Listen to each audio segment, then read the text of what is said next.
Bonjour à tous et bienvenue pour une nouvelle recette.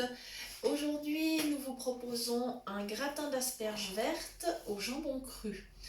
Alors, pour ceux qui ont vu l'autre jour la recette du gratin de chou-fleur au thon, vous verrez qu'il y a quelques similitudes, mais on va quand même vous donner aussi des petites astuces différentes. Voilà, parce qu'il y a plusieurs techniques pour arriver finalement à faire les gratins. Alors la première étape, c'est que hier, j'avais cuit des asperges vertes. Voilà, mon plat est là, voilà. Et donc je les ai laissées refroidir. Comme ça, c'était beaucoup plus facile après pour les mettre dans le plat. Voilà, c'était plus simple. L'asperge verte, c'est facile parce qu'il n'y a pas besoin de l'éplucher. Donc après, au goût, peut-être certains la trouvent un peu plus fine aussi que l'asperge blanche. Après, voilà, ça c'est selon les goûts. Mais par contre, c'est clair qu'à préparer, elle est beaucoup plus facile parce qu'il suffit simplement de la laver. Et puis d'enlever finalement la partie un peu filandreuse. Mais il n'y a pas besoin d'épluchage, donc ça c'est pratique. Voilà. Euh, Normalement, c'est plus joli si on les laisse entières, les asperges, mais c'est plus difficile à servir après parce que c'est un légume qui est quand même assez long. Et c'est vrai que quand on essaye après de la servir, même en prenant deux spatules et tout, c'est pas toujours évident.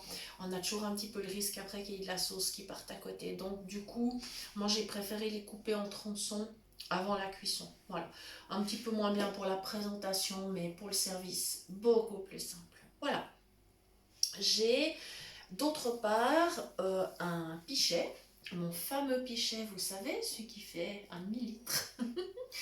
Voilà, alors, ce que je vais faire aujourd'hui, c'est que la sauce, pour napper le gratin, je vais la préparer au micro-ondes. Comme ça, vous verrez, le micro-ondes, c'est pas seulement un outil qui est fait pour réchauffer, on peut faire bien des choses avec le micro-ondes. Et quand on voit très mal ou pas du tout, c'est un allié qui peut s'avérer vraiment très très utile. Voilà, là où certaines choses sont éventuellement dangereuses à faire dans une casserole, où ça va être difficile pour verser parce que ça va être chaud. Voilà, franchement, le micro-ondes, ça va être beaucoup plus simple du coup parce que je vais pouvoir utiliser mon pichet. Alors, j'ai un fromage ail et fines herbes, ça va bien avec l'asperge, c'est bien bon. Donc j'ouvre, voilà, ça y est.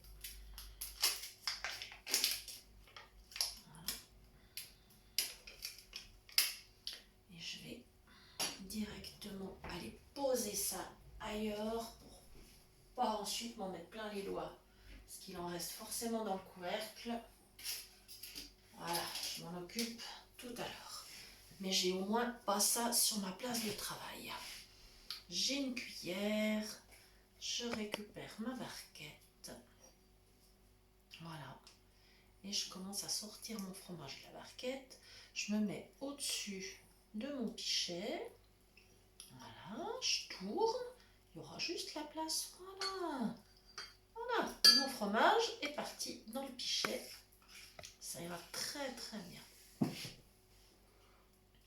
D'ailleurs, pour ceux qui travaillent déjà avec des accessoires pour le micro-ondes, je pense que vous avez l'habitude, hein, il y a certaines sauces qu'on peut faire justement dans le micro. C'est assez facile, certains font même la béchamel dans le micro-ondes par exemple.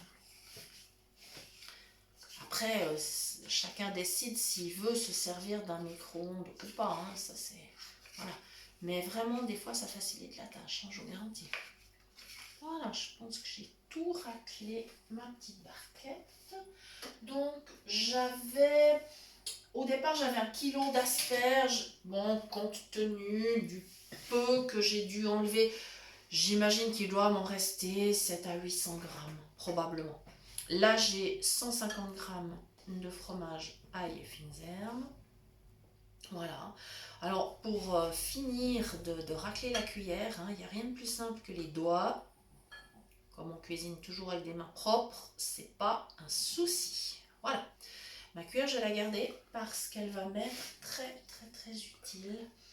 Je vais aller la poser là parce que j'ai un paquet de jambon cru Je vais aller la poser par-dessus, comme ça je ne salirai pas ma table. C'est des petites astuces, ça a l'air de rien. Hein. Vraiment, ça n'a l'air de rien.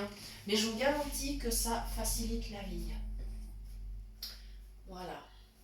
Ma maman m'a toujours appris, elle me disait toujours quand j'étais petite, parce que bien sûr quand j'étais petite et que je voulais cuisiner, je n'avais pas toujours le sens pratique, n'est-ce pas? Et ma maman, elle se mettait en colère si je faisais trop de... Justement, si je salissais trop le plan de travail ou comme ça.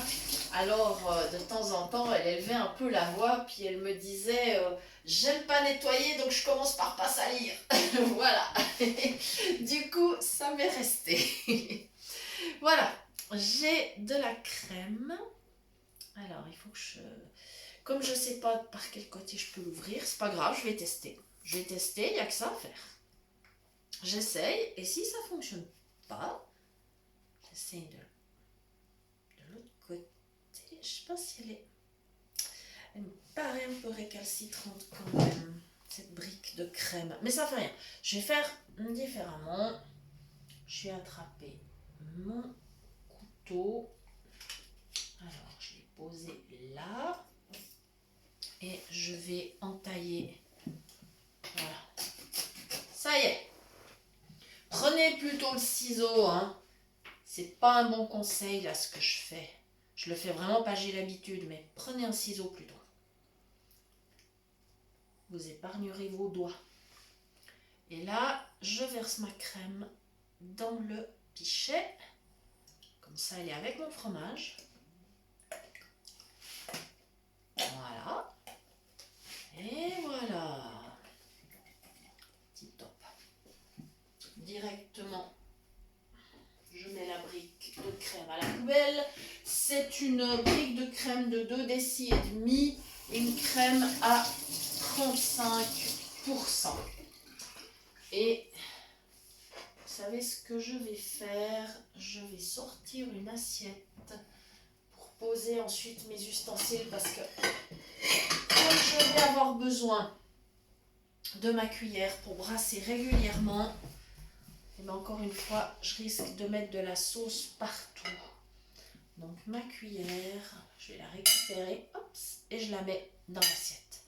Maintenant mon pichet, il est là. Ouais, c'est ok, j'ai pas mis de fromage à côté. Je vais aller le placer dans le micro-ondes. Et je vais y aller par étapes. Parce qu'attention, la crème, ça peut aussi déborder. Hein. Donc on y va par étapes. Je vais mettre, là je vais mettre une 30. Donc j'appuie 3 fois sur ma touche parce que chaque fois, il remet 30 secondes. Voilà, donc je le laisse aller. Voilà, c'est un gratin qui est bien sympa, on le fait assez régulièrement au printemps parce que bien sûr l'asperge c'est un légume de printemps. Voilà, donc je laisse aller. Voilà, c'est aussi une méthode pour faire les sauces. Il faut toujours essayer de se faciliter la vie. Hein. J'ai mis donc puissance maximale. Après, pour certaines préparations, des fois, il faut mettre un peu moins. On a vu l'autre jour, hein, si vous avez regardé la vidéo de l'omelette à la persillade, vous avez vu qu'on avait mis simplement 360 watts pour faire l'omelette. Hein. Voilà. Là, on peut y aller au maximum, mais pas trop longtemps par contre, sinon ça va déborder.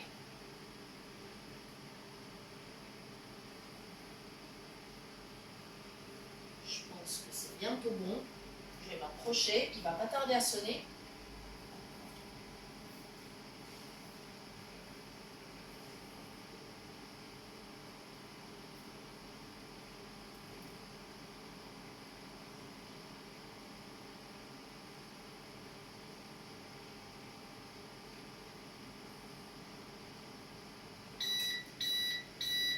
Voilà. Ok. Je le remets à 0 en appuyant sur la touche stop. Comme ça, si je dois le redémarrer, je sais que j'aurai pas déjà du temps préprogrammé. Il n'y aura aucun risque qu'il repart vraiment de 0. Parce qu'après, je vais devoir faire d'autres réglages. Voilà. Alors, mon pichet, il est là. Je prends ma cuillère et je vais aller voir si Ah, c'est déjà bien parti. Mon fromage, il a déjà bien commencé à fondre. C'est super.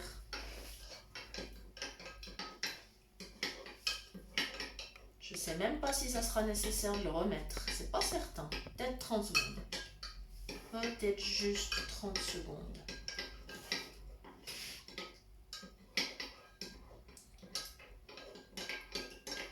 Voilà, comme ça je remue et ça ne gicle pas à côté. Voilà, je vais juste le remettre 30 secondes parce que comme ça mon fromage sera bien fondu. Vous voyez, c'est vite fait, hein. C'est très vite fait. Voilà, et c'est reparti pour juste 30 secondes.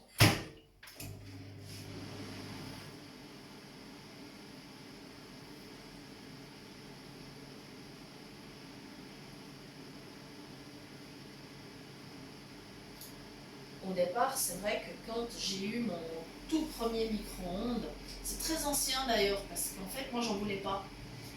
Et puis, ma maman en avait acheté un pour elle. Et comme finalement, elle ne s'en servait pas, un jour, elle m'a demandé si je souhaitais l'avoir. Et je lui ai répondu OK. Mais ce que je me suis dit à cette époque-là, je me suis dit OK, si j'ai un micro-ondes, j'apprends à l'utiliser au mieux, c'est-à-dire pas juste à mettre chauffer un peu d'eau pour le thé ou réchauffer une assiette. J'attends de pouvoir l'utiliser au mieux parce que voilà, les fonctions le permettent. Et c'est vrai que je me suis vraiment étonnée de tout ce qu'on pouvait arriver à faire finalement, qui simplifiait vraiment la vie. Ben voilà, ma petite sauce. Je vais ajouter un petit peu de sauce soja. Pas trop parce que le jambon cru est quand même bien salé. Donc c'est pas la peine de mettre trop de sauce soja. Mais un tout petit peu quand même pour le goût. Voilà. Voilà, je pense que ouais, ça sera bien. Là, ça sera tip top. Ok. Si vous n'êtes pas sûr de vous, n'hésitez pas à goûter en cours de route. Parce que c'est aussi bien. Bon, ça c'est une sauce que je fais très souvent, donc voilà, mais c'est vrai que si vous avez le moindre doute, n'hésitez pas à goûter. Voilà, et ben ma sauce elle est prête. Voilà. Voilà, je suis très contente. Alors maintenant, je vais sortir ma cuillère, je vais la mettre dans l'assiette. Et avec l'assiette, je pars dans l'évier. Ça me fait de la place sur ma table. Et comme ça, ma table est restée propre, du moins, j'espère. Voilà. Alors, je décale un tout petit peu le pichet. Voilà, j'allais poser là. Et maintenant, je vais découper le jambon cru. Alors, le jambon cru, c'est un petit peu plus difficile que le jambon cuit parce qu'il est un petit peu plus résistant. Alors, j'ai pris un petit couteau-ci un peu plus coupant que celui de l'autre jour. Quand je vous ai présenté le riz au jambon et aux pêches, j'avais un couteau qui n'était pas trop acéré. Là, par contre, celui-là, il l'est un peu plus. Mais ça fait rien. Voilà.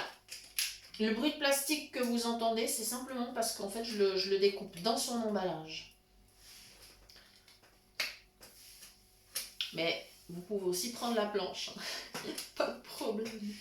Voilà, j'espère que je ne fais pas de la charpie par contre. Donc comme mon couteau est bien, il est bien aiguisé. Donc je fais attention à mes doigts. Parce que l'air de rien, mes doigts, j'en ai besoin pour jouer du piano. Et pour plein d'autres choses d'ailleurs. Voilà, comme ça. Ça marche. Ça fait des fois un petit peu des fils, on tire un petit peu. Voilà, le jambon cru, c'est un peu plus compliqué. Mais par contre, ça change agréablement. Parce que bien sûr qu'en partant en cuisson, évidemment, il va cuire. Mais il n'a pas le même goût que le jambon blanc qu'on peut trouver ou le jambon fumé. C'est encore différent. Donc, c'est assez intéressant. Voilà, mon couteau, il est ok. Oups, je pose dans les vires ici. Voilà. Puis maintenant, ben, ma foi, il n'y a rien de mieux que les doigts.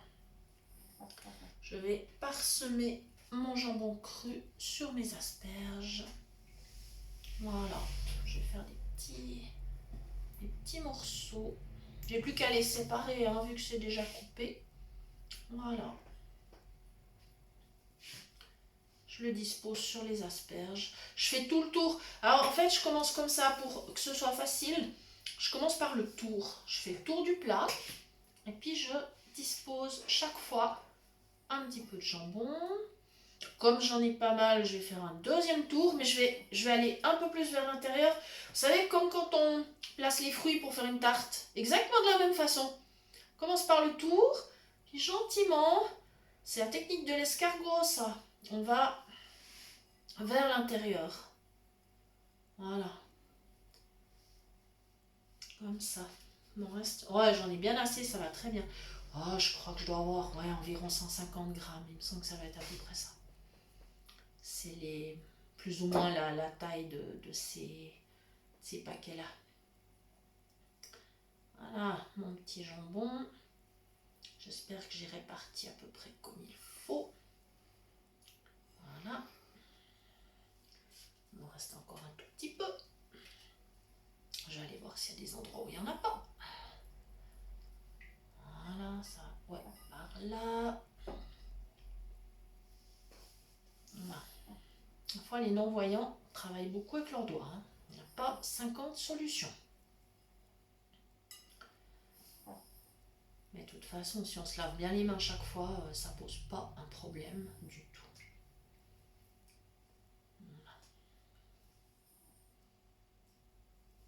Voilà, je pense qu'il y en a. Ouais, c'est bien réparti, ça me paraît convenable. Voilà, je vais directement débarrasser mon emballage vide. Tout, en fait, si on débarrasse tout ça au fur et à mesure, c'est du temps de gagner et de la facilité. Et maintenant, bien sûr, je me savonne les mains.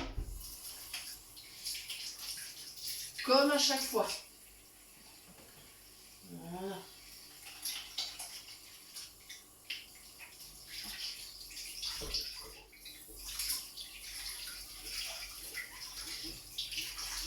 Voilà. Il me reste une étape. Et là, en fait, je vais m'asseoir parce que ça sera beaucoup plus facile. Ça va être de verser ma sauce sur mon gratin. Alors, si vous avez vu l'autre jour la recette du gratin d'abricot au lait de coco vanillé et un citron, eh bien, vous avez vu mon astuce avec le pichet. Donc, je vais vous la réexpliquer. J'ai mon plat gratin qui est devant moi. J'ai le pichet qui est à ma gauche. Bon, moi, je suis gauchère. Vous pouvez mettre à droite hein, si vous préférez. C'est pas un souci. Et maintenant, ma sauce, je vais la répartir en douceur sur mon gratin en tournant mon plat pour pouvoir, si possible, en mettre un peu partout. Et après, je vais finir vers le milieu. Donc, je fais attention. Je garde toujours une main sur le bord du plat. Je vérifie, je tâtonne. Et je sais que le bec verseur de mon pichet, il est sur le milieu. Voilà. Voilà. J'espère que c'est convenable, que j'ai fait quelque chose d'à peu près correct. J'espère. Voilà. Et là, aujourd'hui, voilà, l'astuce, ça va être justement, comme le légume est cuit, le jambon cru, ben, il n'a pas besoin de cuire beaucoup, ça va être de cuire le gratin au micro-ondes. Alors, ce que je vous conseille là, vous pouvez le faire si vous avez un micro-ondes qui est équipé d'un grill. Voilà, le mien, il est même équipé d'une fonction crisp qui allie les deux. Et il va partir là pour 15 minutes. Mais si vous avez le micro plus le grill, ça fonctionne super bien. Des fois, pour que le grill, enfin pour que le plat soit bien gratiné, ce que vous pouvez faire si vous avez le micro-grill, c'est de prendre, en général, vous avez dans les accessoires des micro-ondes un petit plateau. sur lequel vous pouvez poser un plat un petit peu en hauteur. Ça gratinera beaucoup mieux. Voilà. Sinon, bien sûr, il reste toujours l'option de le faire au four. Il n'y a pas de problème, hein, je veux dire. Voilà. Mais là, c'est une astuce que je vous donne avec le micro-ondes. Voilà. Parce que déjà, un micro-ondes, c'est aussi beaucoup plus facile à nettoyer qu'un four. Je vais vous expliquer ça dans une seconde. Voilà, je pose délicatement mon plat sur le plateau. Je ferme la porte et je vais l'envoyer pour 15 minutes. Donc je vais appuyer 30 fois sur ma touche 30 secondes.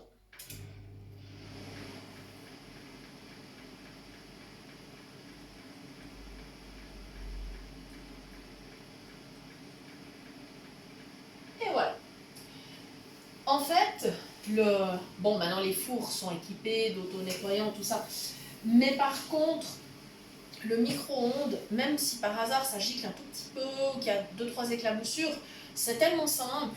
Il vous suffit de prendre une tasse d'eau ou un bol d'eau et puis de faire bouillir un petit peu. Alors il n'y a pas besoin de mettre longtemps, vous allez mettre peut-être entre 2-3 minutes maxi.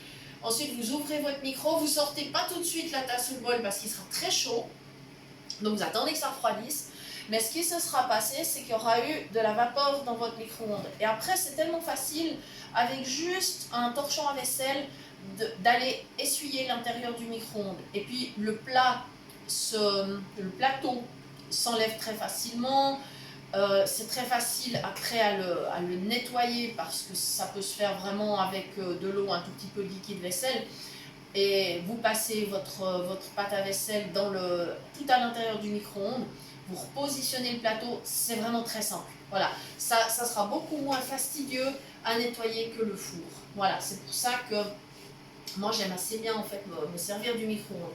Ensuite, si vous avez cuisiné avec quelque chose qui sent fort, par exemple là, bon, j'ai un fromage ail et fines herbes que j'ai mis dans ma sauce, ça va peut-être sentir un peu l'ail. Alors c'est pas grave, vous mettrez simplement par exemple une rondelle de citron ou quelques gouttes de citron concentré, vous savez les petites bouteilles, dans votre eau, quand vous mettrez le petit bol ou la tasse pour faire de la vapeur.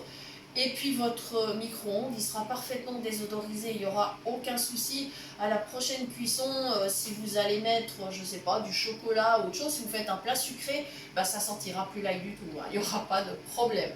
Voilà, je ne vais pas non plus prolonger éternellement, je vous remercie de nous avoir suivis et je vous rappelle que vous pouvez nous écrire pour nous faire part de vos suggestions ou des demandes de recettes à l'adresse cuisine pratique en un seul mot et en minuscule @mail.ch cuisinepratique@mail.ch. Merci beaucoup de nous avoir suivis, à très bientôt pour une nouvelle recette et belle journée.